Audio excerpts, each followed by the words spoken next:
Sabe, a gente tem muito essa ideia, né, de que fé é uma espécie de, sei lá, um salto cego no escuro, uma anulação da razão. Totalmente. Mas e se a história do Natal, uma das mais conhecidas do mundo, mostrasse um modelo completamente diferente?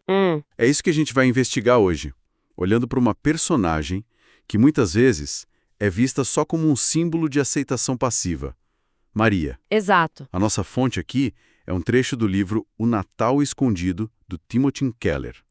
E a proposta é fazer um mergulho na reação de Maria, não como um conto de fadas, mas como um roteiro surpreendentemente racional para lidar com uma notícia que vira um mundo de cabeça para baixo. Exatamente. O Keller argumenta que a história dela nos ensina como receber os presentes do Natal. O foco dele não é tanto no o que Deus nos dá, Certo. mas em como a gente reage a isso. E a reação de Maria, como a gente vai ver, é um modelo de fé que olha, é tudo menos passiva ou cega.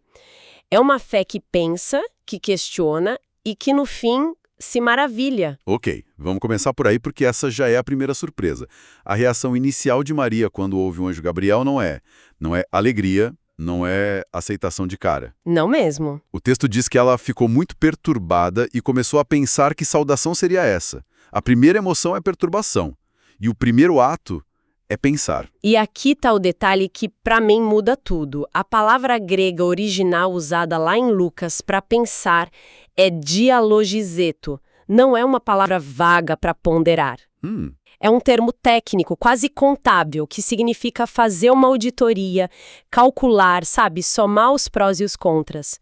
Maria estava, literalmente, auditando a situação, analisando os dados. Uau, peraí. Então ela tava processando a informação de forma crítica. Exatamente, uma reação de uma mente incrivelmente ativa e racional. Nossa, isso desconstrói completamente aquela imagem da jovem ingênua que simplesmente concorda com tudo, né? Sim. É como se hoje alguém recebesse um e-mail dizendo que ganhou na loteria, a primeira reação não é sair gastando, é checar a fonte, procurar por sinais de golpe, auditar a informação. A reação dela foi, na verdade, muito moderna. Muito. E o autor desafia essa nossa, como ele chama, arrogância moderna, de achar que as pessoas do passado eram mais crédulas, menos inteligentes. A gente pensa que eles engoliam qualquer história, né? Pois é. Mas as barreiras que Maria enfrentou eram imensas. Para uma mulher judia, devota, a ideia de que Deus, o ser transcendente, se tornaria um ser humano era teologicamente chocante. Entendi. Tão chocante quanto, talvez, para uma pessoa cética hoje ouvir sobre um milagre. Exatamente essa comparação. A barreira era enorme. Então a dúvida dela era legítima, era profunda. Mas a fonte faz uma distinção crucial aqui, certo? Entre o tipo de dúvida de Maria e a de outro personagem, o Zacarias. Sim, e esse contraste é a chave de tudo. O Zacarias, que era um sacerdote experiente, também recebe a visita de um anjo. A notícia de que a esposa idosa dele ficaria grávida. Isso, uma notícia impossível. E ele também duvida, mas ele é repreendido, fica mudo. A Maria, uma adolescente, também duvida, mas não tem nenhuma reprovação. Por quê? À primeira vista parece até meio arbitrário. Os dois duvidaram de um anjo, o que faz a dúvida dela ser boa e a dele ruim. É só atitude? Exatamente a atitude por trás da pergunta. A dúvida de Zacarias, segundo Keller, vem de uma mente fechada. Ele pergunta: como eu posso ter certeza disso? É uma dúvida que exige provas para manter o controle. Perfeito. É como se ele dissesse: eu sou o juiz da realidade aqui. Me convença. E talvez eu mude de ideia. É uma defesa para manter a soberania sobre a própria vida. Já a dúvida de Maria vem de uma mente aberta. Ela pergunta: como isso poderá acontecer? Não é um se, é um como. Ela não está desafiando a possibilidade, mas buscando entender o processo. A dúvida dela é um convite para mais informação, sabe? Entendi. A dúvida de Zacarias era um escudo. A de Maria era uma porta entreaberta. E essa postura de abertura é que dá início à jornada dela. E o que eu acho importante é que a fonte não trata a fé dela como um raio, um evento instantâneo. É um processo. Um processo com estágios bem definidos, o que torna tudo muito mais próximo da nossa experiência, né? O Keller faz questão de dizer que não existe um padrão único para a fé. Certo. Ele até cita o contraste entre a longa agonia do John Bunyan, que passou quase 1 ano e meio em depressão antes de sentir a graça de Deus, e a conversão súbita daquele carcereiro na Bíblia, que ouviu o evangelho e foi batizado na mesma hora. Cada jornada tem um ritmo. Exato. E a de Maria tem o dela. Ok. Então, partindo dessa dúvida inicial, dessa auditoria, como a fonte descreve o que vem a seguir? Como ela se move do choque para a crença? Bom, a primeira etapa, depois daquela perturbação inicial, é o que o autor chama de incredulidade comedida. Incredulidade comedida? Quando o anjo explica que ela vai conceber o Filho de Deus, ela responde: como isso poderá acontecer se sou virgem? É uma forma muito educada, muito contida de dizer isso é impossível, é uma loucura. Tipo, desculpa, mas isso não faz o menor sentido. Exatamente. O Keller até diz que se alguém nunca olhou para a mensagem do cristianismo e achou um pouco ridícula, talvez não a tenha entendido de verdade. Mas o ponto crucial é que a incredulidade dela não encerra a conversa. Ela pede mais informação, ela mantém a porta aberta. É quase como se ela estivesse dizendo, me ajude a entender, em vez de eu não acredito em você. Isso. É muito diferente.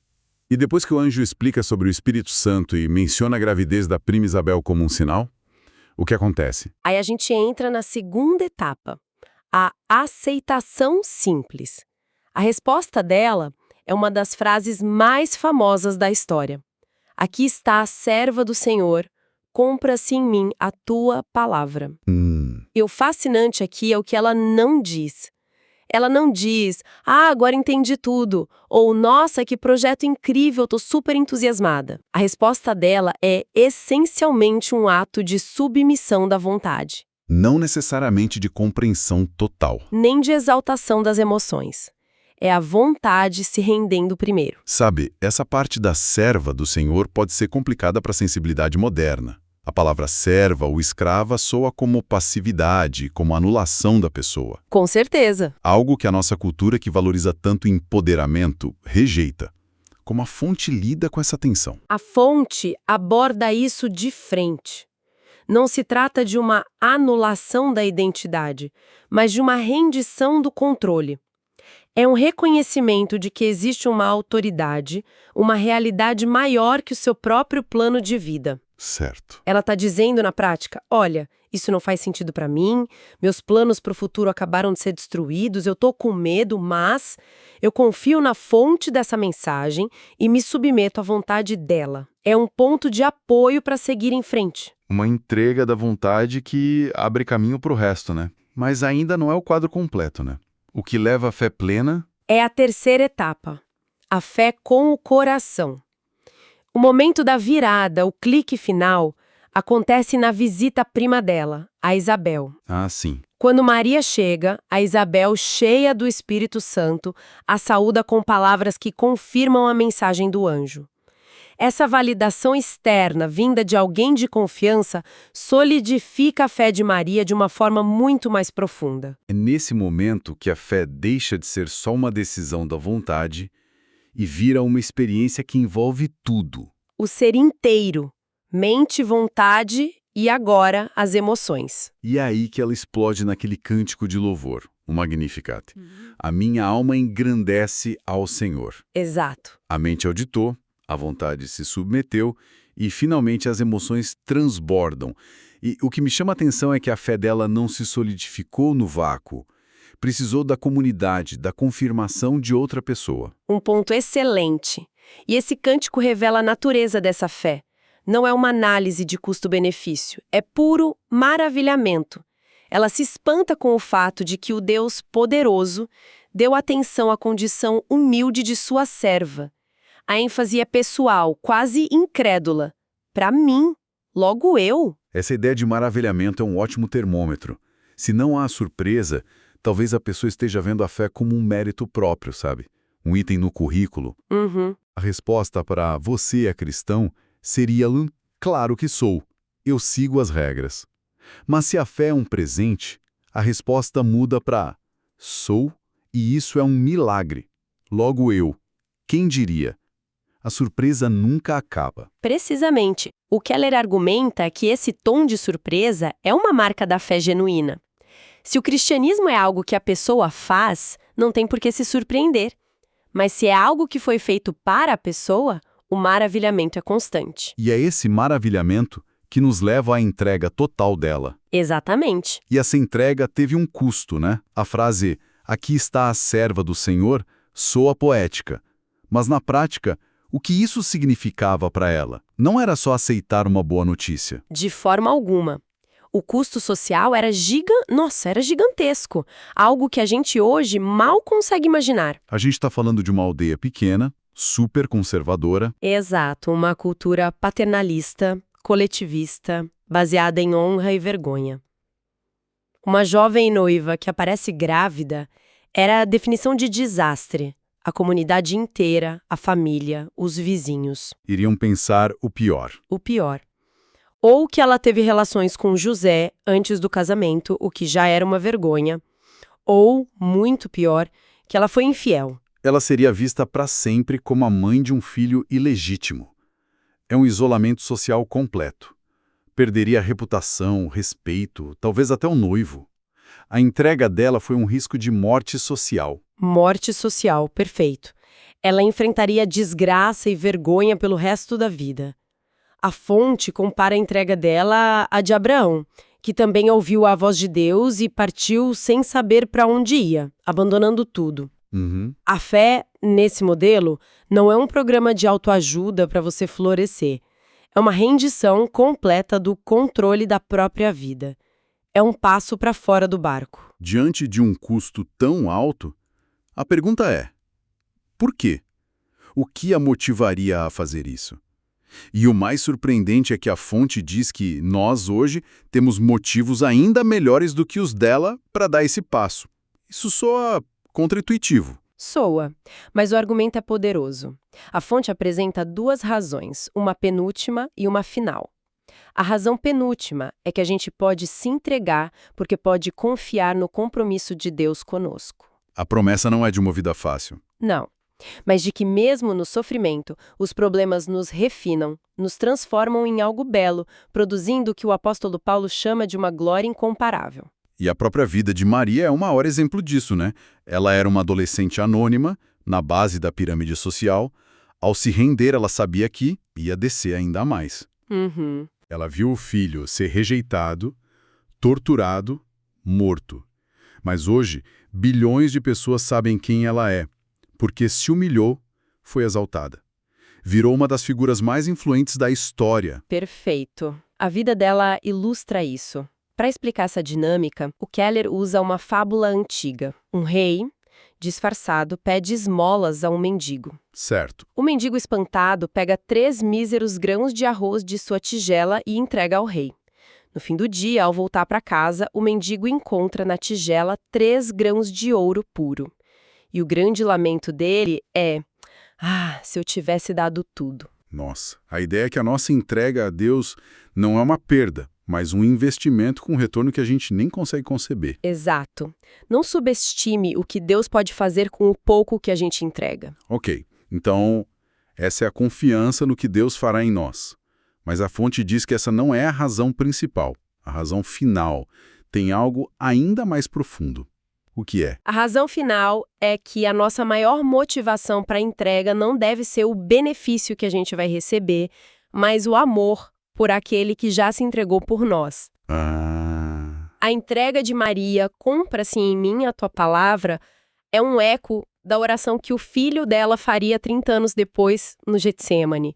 Não seja como eu quero, mas como tu queres. É a mesma rendição. A mesma rendição, mas com uma diferença abismal. A diferença é que Jesus fez a entrega dele sabendo que lhe custaria absolutamente tudo. Exatamente. Maria se entregou sem ter a menor ideia do que Jesus faria por ela na cruz. Nós olhamos para a história dela já sabendo o final. Entendi. Para cada sacrifício que ela fez por ele, ele fez infinitamente mais por ela e por nós. Ela aceitou se rebaixar no mundo, ele, o Criador, se rebaixou do céu à terra. Ela arriscou a vida, ele entregou a vida. E a grande virada é essa. Ela diz sim sem ter o quadro completo. Nós olhamos para trás sabendo o que o filho dela fez.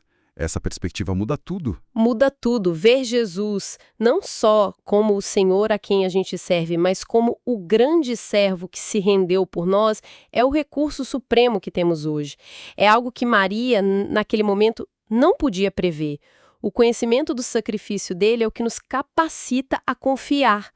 O amor dele se torna o motor da nossa entrega. Então, para a gente amarrar tudo que a gente conversou aqui, a fé modelada por Maria, segundo a análise do Timothy Keller, é surpreendentemente moderna. É uma fé que pensa, que audita as informações. Com a mente aberta. É processual, acontece em estágios. Vai da incredulidade comedida para a aceitação da vontade e, finalmente, para a fé do coração. É uma fé cheia de maravilhamento. Sim. E culmina numa entrega total que, por sua vez, se baseia na confiança no caráter de Deus e, acima de tudo, na inspiração do sacrifício de Cristo. E a reflexão final que a fonte nos deixa é muito poderosa. O texto nos lembra que Maria era uma simples adolescente que passou por esse teste de fé sem ter o quadro completo. Ela disse sim ao prelúdio da história. Certo. Nós que conhecemos a história inteira, incluindo o ato final na cruz, temos um modelo ainda maior de entrega para nos inspirar. A rendição de Maria foi um prólogo para a rendição infinitamente maior do filho que ela carregava. E isso nos convida a pensar. Se ela pôde se entregar com tão pouco, o que significa para nós nos rendermos à luz do sacrifício supremo que conhecemos tão bem?